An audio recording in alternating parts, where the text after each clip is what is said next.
I'm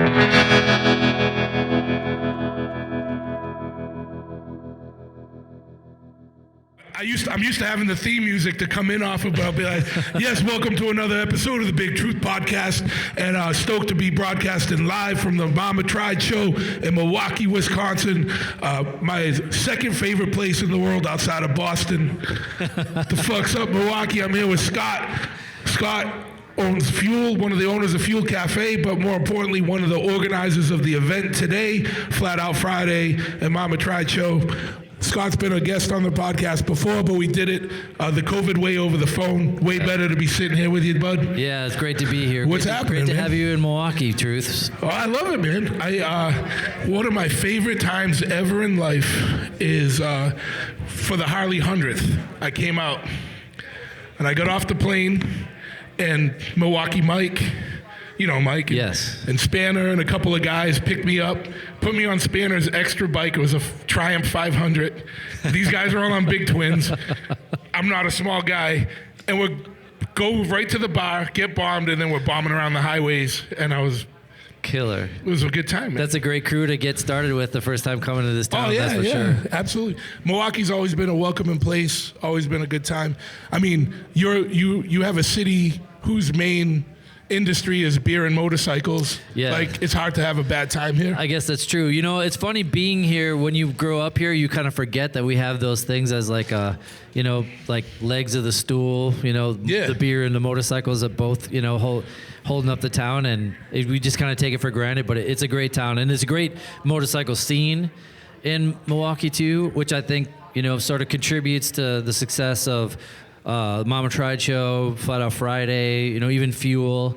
Yeah, I don't know what it's like in Boston, but in the Northeast, but in Milwaukee, we have, especially in like the race culture, like you said, that you just show up and someone just lends you a bike. If you don't have a bike to ride, someone will just be like, here, just use mine. No questions asked. It's a very sharing culture. Everybody's really into it for the, just to have a good time. And it's not about like, oh, I've got this or I've got that. I think that's kind of, I don't know if that's unique to this place, but it's always been inherent. I think in the general motorcycle community that, we all know there's different, like, kind of subcultures within a culture. Yeah. But the crowd that would be here at this type of show, Yeah. like, I think that's tried and true anywhere. Like, Yeah. like, Boston doesn't have as big of a motorcycle scene as Milwaukee, obviously, for, we don't have Harley or whatever right here. Yeah, I suppose. But, I got a ton of people that would let you borrow a bike. You know what I mean? Get off a Yeah. plane. I'm sure in your circles, like, everybody's super cool because Yeah. you're cool and your friends are cool, and you guys have that thing about you, and that's what makes it great. But that exists everywhere in the country in small pockets, Yeah, that's which true. makes our true. subculture kind of even more unique in the general motorcycle world. Yeah. I think. I think so too, and I think that, and like what you said, like this show doesn't appeal to everyone, just like every show doesn't appeal to everyone, right? Every show has its unique personality that appeals to the people that it appeals to, and it doesn't. If you try to be everything to everyone, you don't really have much. So it's like you just do the thing that makes you happy, that you into with your friends, and if people like that and come to it and have a good time, that's what it's all about. Absolutely. Plus, I think the other thing that's cool about the shows I don't want to say of this level, because you guys kind of got a really good, solid, crazy thing going here. But I mean, the community that the show appeals to, like, there's shows like in Texas, or there's shows by us, or there's shows in California that appeal to the same crowd, but they all got their own local culture or flavor to it that makes them all interested. And it's cool to hit that circuit. Yeah. And we're all on the same circuit, because I see you everywhere else as much as I see you here. You know what I mean? And Exactly.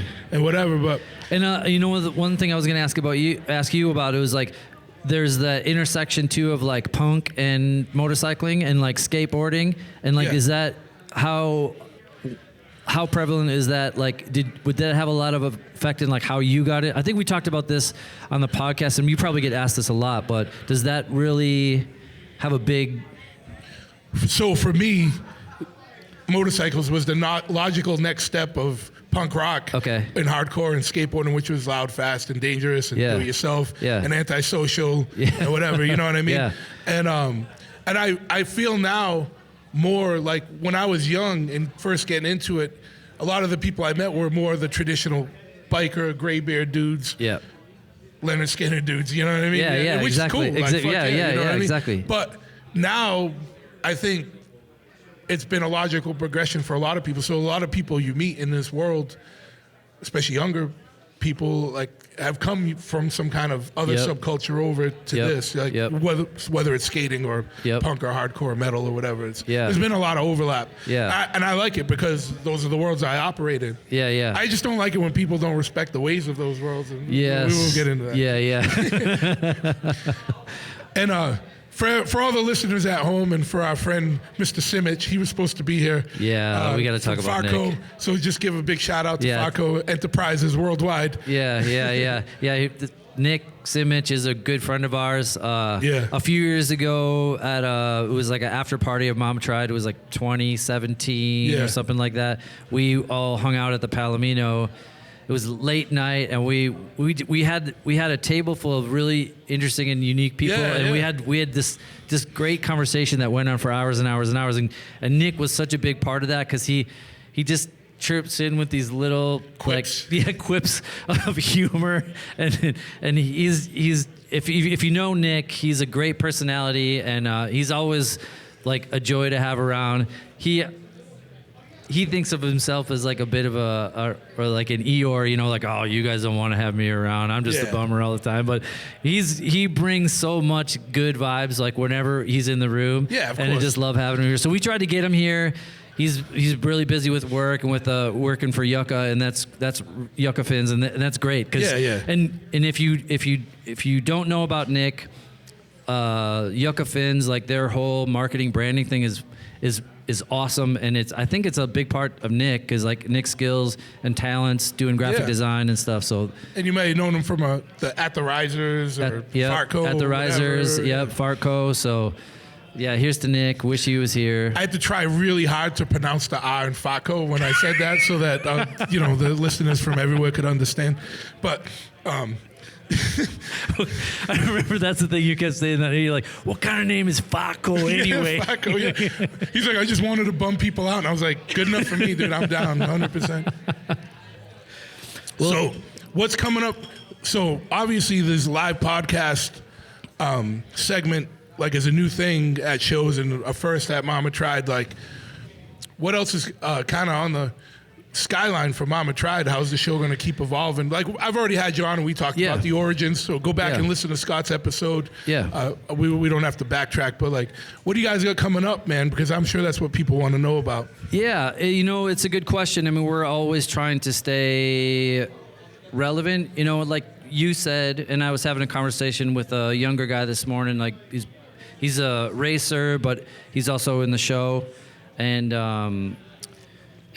he just brings a unique vibe. You know, I think it's really important to keep younger people coming up through. And like you said, when there was a lot of graybeard guys the scene was kind of dominated by that, and that's cool. Now I am. yeah, me too. I mean, look at me. And so, but I want to make sure that we don't just carry our thing, you know, like straight through and just stay linear that way. We want to bring in younger people, the stuff that they're into, and let the show evolve. I think it's important in Flat Out Friday. That's Jeremy likes to sort of curate that, always being welcoming to women and people of color, and just and keep fresh people coming into the scene. And because the vibe, really, that's what it's about. And when you're bringing in fresh people and fresh perspectives, I think it's just really important. We don't really talk about it that much, but bringing in young people in there and people from outside of this culture, the skateboarding, punk rock, chopper Harley culture, people that are coming that have fallen in love with that culture, but then they bring their own unique perspective, I think is really, really important. Well, I think that's always showed in the array of bikes that you guys have out, because it's not just a chopper show.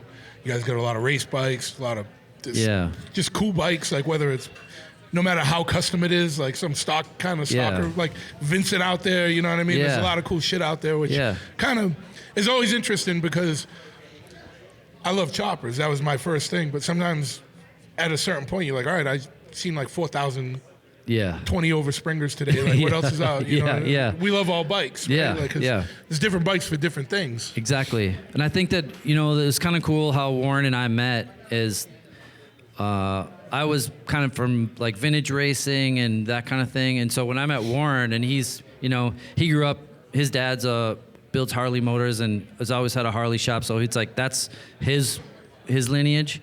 And so when we first met, all we were doing was just peppering each other with questions. I was like, how do you ride a hardtail? Like, I don't even understand like how you guys ride those things. Like, how do you ride a long bike with a Springer on it? Like, that just seems so crazy. And he's like, yeah, but why do all flat track bikes have 19-inch wheels? And like, how do you, like, how important is suspension? And like, where do you ride hair scrambles? And, you know, we just like kept peppering each other. Like, what's ARMA? And like, how do you race vintage? Like, what's vintage road race? You know, like we would always answer a question with another question. And we just like the conversation just kept going on and on and on. And then the more I learned about, because I was... And then you had a child and his name was Jeff Wright and he was building bikes that were right in the middle. Exactly.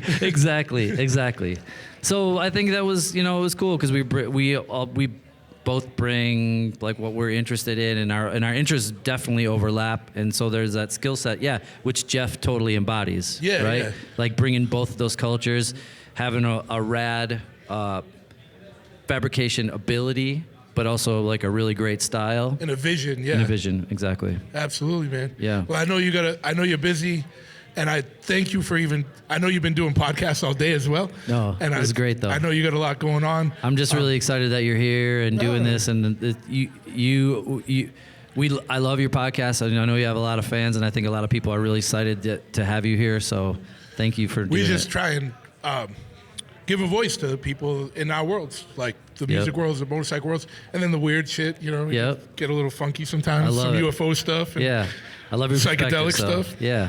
Fuck yeah, man, we got to do that. But I definitely want to thank you for taking the time to come on today, for setting this up, for putting on a good show, always putting on a good time, and facilitating a rad time for everybody, man.